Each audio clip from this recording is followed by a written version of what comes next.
Learn English through stories. It isn't true. It can't be true. Matt Johnson woke up suddenly. It was that nightmare again. It's the last day at Newbridge Middle School before the holidays. He comes home. His parents aren't there. There's a note on the table. Dear Matt, we'll be home soon, with a surprise for you. Mom and Dad. He remembers what the surprise was, a summer holiday in California. In the next scene in his dream, the police arrive. They tell Matt about the car accident. His parents are dead. Matt feels ill. The room is spinning. He falls to the floor semi-conscious. The dream switches to the funeral, then the journey to Greenwood to live with his grandma. But this time, when he woke up, Matt remembered a strange detail in the nightmare. When he was semi-conscious, there was a face near him, a pretty girl's face, Linda's face. But surely that wasn't possible. He didn't know Linda then. They became friends in Greenwood after the accident. He smiles as he remembers their incredible adventures together, traveling back in time, first to the Middle Ages and then to the Wild West. After he met Linda, he was happy and his nightmares stopped. But now they are back. I must do something. Matt whispers to himself desperately. I'm home. Linda Chapman came happily into the house after a Saturday afternoon at the swimming pool. Her mother was by the telephone. She wasn't happy. What's wrong, Mom? Asked Linda. That was your father on the phone. He wants to see you tomorrow, for your birthday. Why didn't he tell me before? Now I've got everything ready for your party, but if he wants to see you, I can't stop him. Oh, Mom, said Linda unhappily. I want to stay here with you, Matt, and my friends. Dad's always tired and irritated. It's his work, Linda, you know how important chat is for him. Linda's mother smiled sadly. Don't worry, dear, I'll think of a solution to please everybody. Oh, Linda, Matt's here. He's in your room working on your computer. Linda smiled. She ran upstairs to see her best friend, but Matt wasn't there. On the computer screen were the words error, virus. Then she saw a note on her bed. It was Matt's writing. Dear Linda, if you are reading this note, then there are two possibilities. 1. Something went wrong. 2. My plan worked. What plan? You're asking yourself. It's something I must do. I want to try to save my mom and dad, so I'm using the Time Trippers software to go back to Newbridge to the day before their accident.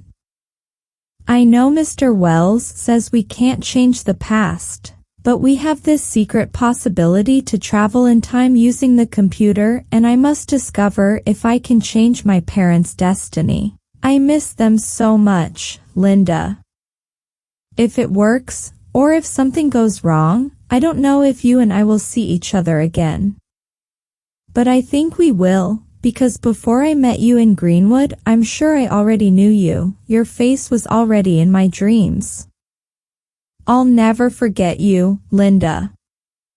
Oh, Matt, said Linda unhappily.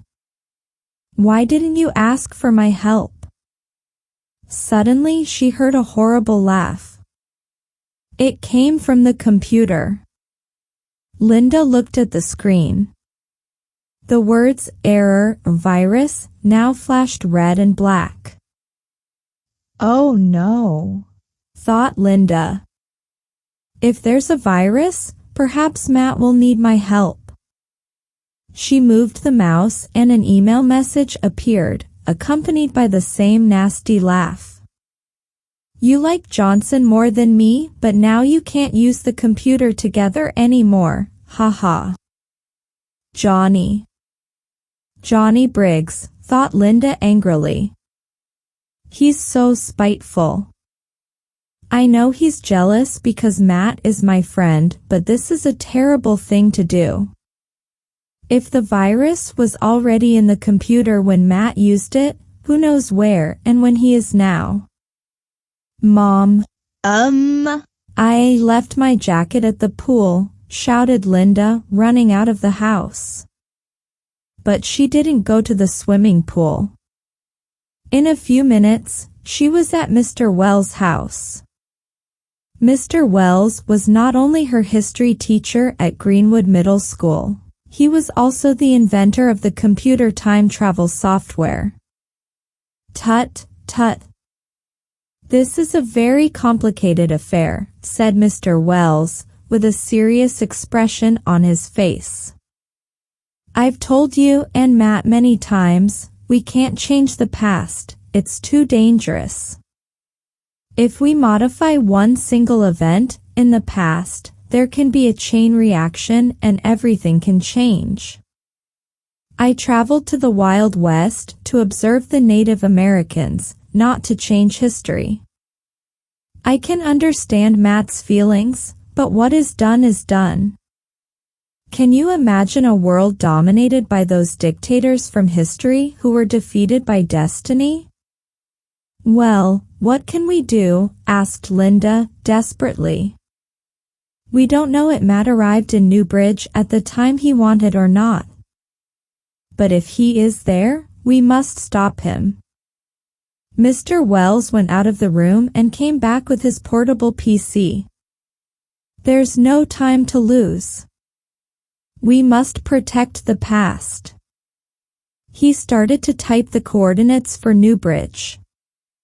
When was the accident? He asked. July the 20th, Linda replied. But what are you doing? I'm going to stop Matt before he causes chaos. Wait.